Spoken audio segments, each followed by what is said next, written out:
Voici une anecdote sur moi qui peut te donner une leçon de vie très importante. Lorsque j'étais au primaire, j'avais un répétiteur qui venait souvent étudier avec moi. Et un jour, il me faisait recopier des phrases afin que je puisse bien orthographier des mots. Et là, j'avais une difficulté à écrire parce que je sentais que mon stylo ne fonctionnait pas. Et là, je dis au répétiteur, « Monsieur,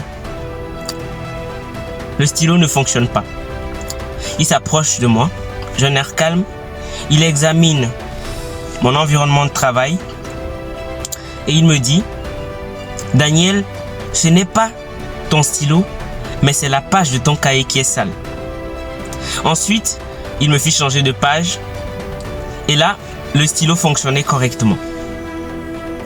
Quelques semaines plus tard, le même scénario recommence. Et là, j'ai pris la confiance et je me suis dit que c'était la page qui était sale.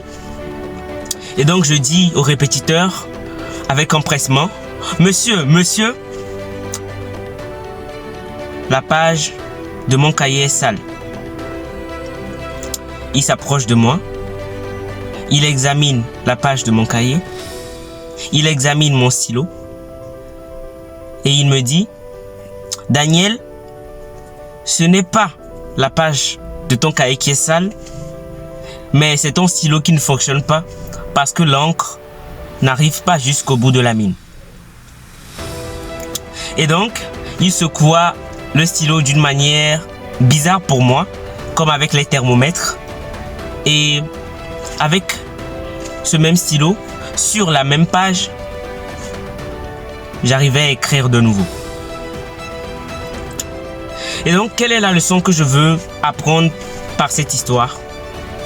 C'est que ce stylo représente toi, me représente moi. Et cette page représente notre entourage. Peut-être des fois, on n'arrive pas à réussir, on n'arrive pas à avancer dans nos projets, dans nos révisions, dans notre business, parce que on croit que c'est nous le problème, que c'est nous qui ne faisons pas les choses de la bonne manière, alors que c'est peut-être notre entourage, comme ce stylo qui n'arrive pas à fonctionner quand elle écrit sur une page sale.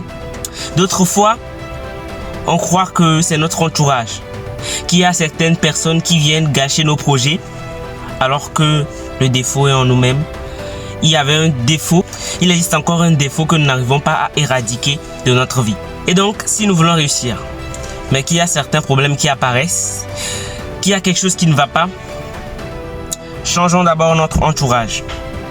Et même si après avoir changé notre entourage, la situation ne s'améliore pas, alors cherchons les défauts en nous-mêmes. L'échec n'est pas une maladie incurable.